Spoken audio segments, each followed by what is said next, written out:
Baruch. Good morning. We're moving on to the Halacha of praying Lo Aleinu when one is drunk, when one is intoxicated. We just left off the halachot of concentrating during tefillah, and now we move into the idea and the isur, the prohibition of praying while one is drunk.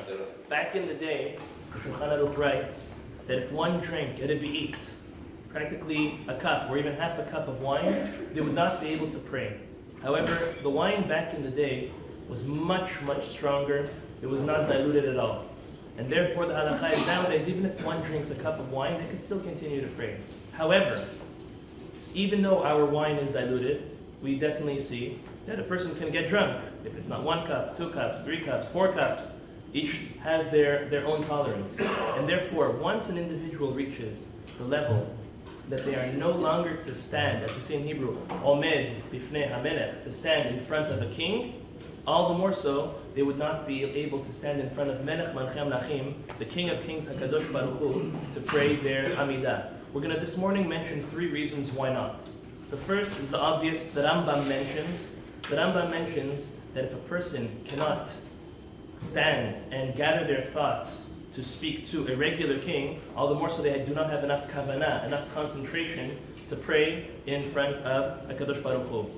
The second reason is brought down in the Talmud, Masechet Berachot, that if an individual stands in front of God while he is drunk, it's as if he is saying, I don't have a God, chas v'shalom.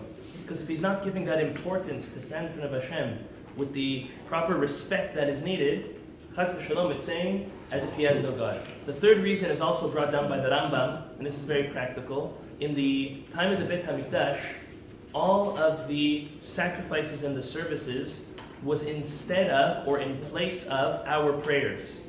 And as we know, whether a Kohen, a Levi, or even an Israel would serve in the Beit HaMikdash, they would be prohibited to serve while being drunk or intoxicated, as the children of Aharon. And therefore, since our prayers have now taken the place of the service in the Beit HaMikdash, we're not allowed to come and serve Hashem while being drunk. We'll continue the halacha tomorrow. I'll just make one more mention. Even though this halacha is written in specific regards to wine, however, the poskim, the halachic authorities, all agree that it's not only wine. If a person can get drunk from anything else, whether it's scotch, whiskey, arak, anything else that gets an individual drunk, would also render an individual not allowed to pray because they are drunk. It is brought down, Talmud tells us, that if someone prays while being drunk, the prayer is an abomination to HaKadosh Baruch Hu. An abomination is a to'eva. It's a very serious